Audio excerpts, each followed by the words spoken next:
Faire de la vidéo et de la photo sous-marine de qualité sans se ruiner, c'est entièrement possible et je vous en parle dans cette vidéo. Je vais donc vous donner 10 bonnes raisons de pourquoi j'ai choisi de filmer avec mon téléphone plutôt qu'avec une GoPro et pourquoi avoir choisi ce caisson étanche et pas un autre. Parce que vous n'êtes pas obligé d'avoir du matériel photo très onéreux. Tout le monde a un smartphone et ils sont devenus de plus en plus performants, aussi bien en photo qu'en vidéo. Pour ma part, j'ai un Nikon Z6 II et quand j'ai voulu pour la première fois regarder le prix d'un caisson étanche, j'ai failli avoir une crise cardiaque. Le caisson du boîtier seul coûte plus cher que l'appareil photo en lui-même, qui lui est déjà un très gros budget. Il est étanche à 60 mètres, ce qui est suffisant pour la plupart des plongeurs loisirs en France et à l'étranger. Je n'ai absolument aucun doute sur sa fiabilité. On sent qu'on est sur du matériau qui est très résistant et de qualité. On est sur du 100% tactile, et ça même avec des gants. Tu peux donc utiliser l'entièreté de ton téléphone, que ce soit application, fonction ou réglage. Ce n'est plus seulement un appareil photo que vous embarquez avec vous sous l'eau, mais un véritable outil multifonction étanche. Vous pouvez envoyer des messages au bateau, lancer un SOS, utiliser la boussole, mettre de la musique, ou même jouer à un jeu durant vos longs paliers. Bref, tout ce que vous pouvez faire à la surface, vous pouvez le faire sous l'eau.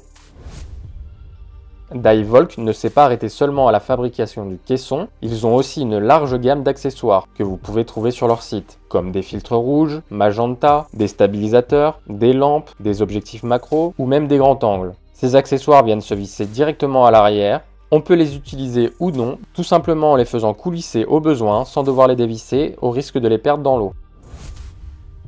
La taille de l'écran. L'écran est bien plus grand que celui d'une GoPro, ce qui permet de pouvoir faire des cadrages à la perfection, mais aussi de faire vos mises au point là où vous le souhaitez, chose qui n'est pas possible avec une GoPro. Avec une GoPro, vous êtes obligé de faire vos réglages avant la plongée, concernant le format, l'angle de cadrage, les images par seconde, etc. Alors que les smartphones modernes sont souvent équipés de multiples objectifs. Si je vous prends l'exemple de l'iPhone 14 Pro Max, il est équipé de 3 lentilles, ce qui permet de faire des vidéos et des photos en grand angle, ou des plans rapprochés sans rogner dans l'image et donc éviter la perte de détails. Son poids et sa compacité. Le caisson ne pèse que 375 grammes. Dans l'eau, il sera encore plus léger. Et comme vous pouvez le voir, le système reste très compact. Tu peux filmer aussi bien en paysage qu'en portrait, au gré de tes envies.